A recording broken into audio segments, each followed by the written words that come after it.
2025 March 29వ తేదీ నుంచి శని గ్రహ మార్పు అనేది జరుగుతున్నది. శని గ్రహ స్థాన మార్పు అనేది జరగబోతున్నది. అంటే కుంభరాశి నుంచి మీనరాశికి వెళ్ళి సంచారాన్ని ప్రారంభం చేస్తున్నారు. 2025 మార్చ్ 29వ తేదీ నుంచి 2027 జూన్ వరకు కూడా ఆయన మీనరాశిలోనే సంచారాన్ని చేస్తున్నారు.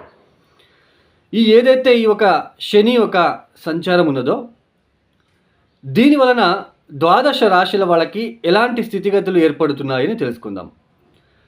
ఇక్కడ ముందుగా ఏలనాటి శని అంటే చాలామందికి ఒక భయం అనేది ఏర్పడుతూ ఉంటుంది.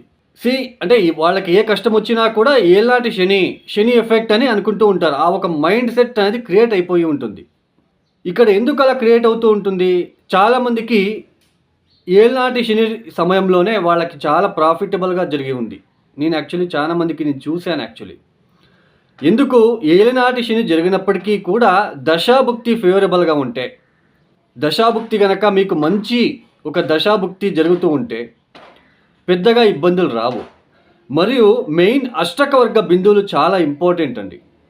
అష్టకవర్గ బిందువులు శని ఇప్పుడు మీనరాశిలోకి వెళ్ళి సంచారాన్ని ప్రారంభం చేస్తున్నారు. ఆ రాశిలో మీ జన్మజాతకంలో శని గ్రహము ఎన్ని బిందువులు ఇచ్చారు?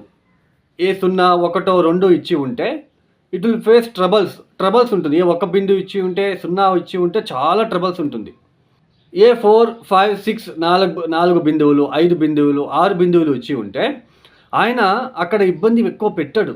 తర్వాత దశా పీరియడ్, ఈ ఏలాంటి శని సమయం అంటే ఏలాంటి శని పీరియడ్లోనే ఒక వ్యక్తి జాతకంలో శని మహాదశ కూడా జరుగుతూ ఉంటే ఆ వ్యక్తి జాతకంలో శని బలహీనపడి ఉంటే, ఆ దశ ఏర్పడుతూ ఉంటే ఇక్కడ ఏలనాటి శని, తర్వాత శని మహాదశ చాలా వరస్ట్ కండిషన్ ఉంటుంది. నా దగ్గరికి వచ్చే వాళ్ళందరికీ కూడా చాలా సింపుల్గా ఉంటాయండి రెమెడీస్. నేను ఇంతవరకు కూడా ఏ జెమ్ స్టోన్ కానీ ఏ రుద్రాక్షి కానీ ప్రిఫర్ చేయను కూడా. ఓకే అండి, ఇక ద్వాదశ రాశుల వాళ్ళకి ఎలాంటి స్థితిగతులు ఏర్పడుతున్నాయో ఒక్కొక్క రాశి గురించి మనం ఎక్స్ప్లెయిన్ చేసుకుంటూ వెళ్దాం. కర్కాటక రాశి. ఈ కర్కాటక రాశి వాళ్ళకి ఏదైతే ఈ 2025 మార్చ్ 29 నుంచి 2027 జూన్ వరకు ఉన్న సమయము, ఈ సమయంలో కర్కాటక రాశి వాళ్ళకి శని యొక్క సంచారము నవమ స్థానంలో జరుగుతున్నది. ఈ నవమ స్థానంలో శని వచ్చినప్పుడు అక్కడ అష్టకవర్గ బిందువులు ఒకసారి చెక్ చేసుకోండి. తర్వాత అక్కడ ఏదైనా ప్లానెట్ ఉందా అన్నది కూడా చెక్ చేసుకోండి. అక్కడ ఏ సూర్యుడో, ఏ కుజుడో, ఏ కేతు ఉన్నాడా అనేది చెక్ చేసుకోండి. మొత్తానికి నవమ స్థలంలో సంచారం ఏదైతే ఉందో ఇది మిత్రక్షేత్రం, గురువుగారి ఇల్లు. తర్వాత ఆయనకు జలతత్వ రాశి అవుతుంది. కాబట్టి ఈ నవమ స్థలంలో సంచారం ఎలా ఉంటుంది అంటే మీ తండ్రి గారి ఆరోగ్యం విషయంలో జాగ్రత్తగా ఉండే ప్రయత్నాలు చేసుకోవాలి. హయ్యర్ ఎడ్యుకేషన్ చేసే వాళ్ళకి ఆటంకాలు ఏర్పడుతూ ఉంటాయి.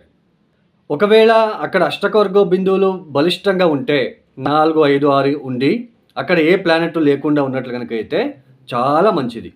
అంటే హైయర్ ఎడ్యుకేషన్ చేసే వాళ్ళకి ఆటంకాలు వచ్చినప్పటికీ వాటిని ఓవర్కమ్ చేసుకునే ఆస్కారాలు ఉంటాయి. అష్టకవర్గ బిందువులు ఎక్కువ ఉంటాయి కాబట్టి.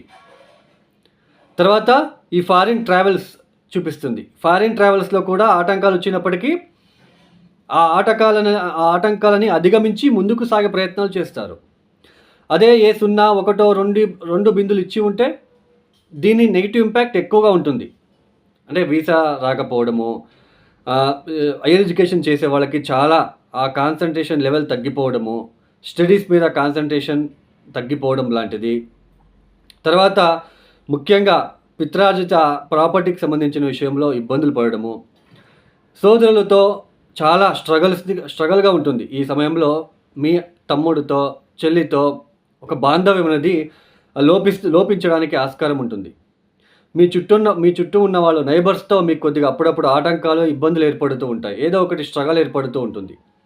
జాబ్లో ప్రమోషన్స్కి ఆటంకాలు ఏర్పడుతూ ఉంటాయి. ఇలాంటి సిచ్యుయేషన్ ఎక్కువగా ఉంటుంది. నవమ స్థానంలో సంచారము ఇక్కడ కర్కాటక రాశి వాళ్ళకి సప్తమాధిపతి, అష్టమాధిపతి వెళ్ళి నవమ స్థానంలో ఉండడము. ఇది కొద్దిగా నెగిటివ్గానే ఉంటున్నది. బట్ అష్టకవర్గ బిందువులు ఇచ్చి ఉంటే మంచిగా ఉంటే okay, it will be fine, manage చేసుకుంటూ వెళ్ళొచ్చు. బట్ అష్టకవర్గ బిందువులు లో ఉంటే సో కొద్దిగా డిస్టర్బెన్సెస్ ఫేస్ చేయాల్సి ఉంటుంది. అంటే ప్రతి విషయంలో ఆటంకాలు ఎక్కువగా ఉంటాయి. స్టడీ కావచ్చు, జాబ్ కావచ్చు, బిజినెస్లో కావచ్చు, జర్నీస్లో కావచ్చు, ప్రాపర్టీ రిలేటెడ్ కావచ్చు, కోర్ట్ కేసెస్ విషయంలో కావచ్చు, ఇదంతా నవమస్థానం రిప్రజెంట్ చేస్తుంది. అన్ని విషయంలో కూడా కాస్త ఆటంకాలు పడుతూ, ఇబ్బందులు పడుతూ వెళ్తూ ఉండాలి. సో ఈ సమయంలో శని యొక్క చూపు ఎక్కడ ఉంటుంది? లాభస్థానం మీద ఉంటుంది, తర్వాత మీ తృతీయ స్థానం మీద ఉంటుంది, తర్వాత మీ యొక్క షష్ఠ స్థానం మీద ఉంటున్నది. పోరాటం అనేది ఎక్కువగా ఉంటుంది. ఈ యొక్క సమయంలో అన్ని విషయంలో కూడా ఒక పోరాటం అనేది ఎక్కువగా ఉంటుంది. బాగా ఒకటికి 2 సార్లు మీరు చాలా కష్టపడితే కానీ ఫలితాలు దక్కవు. సో ఇలాంటి ఒక సిచ్యుయేషన్ ఏర్పడుతూ ఉన్నది.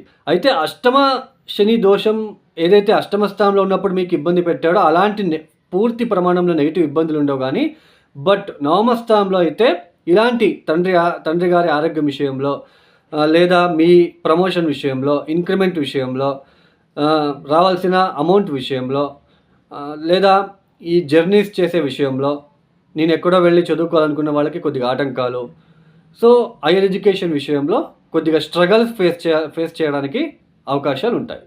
మొత్తానికి కర్కాటక రాశి వాళ్ళు సో ఇలాంటి సిచ్యుయేషన్ ఎదుర్కోవాల్సిన ఒక ప్రమేయం ఉంటున్నది. ఈ కర్కాటక రాశి వాళ్ళు తప్పనిసరిగా మీరు చేసుకోవాల్సిందలా శివనామస్మరణము, ఓం నమ శివాయ అనే ఒక పంచాక్షరి మంత్రము, దత్తాత్రేయ ఆరాధన ఎక్కువ చేసుకోవడానికి ప్రయత్నాలు చేసుకోండి.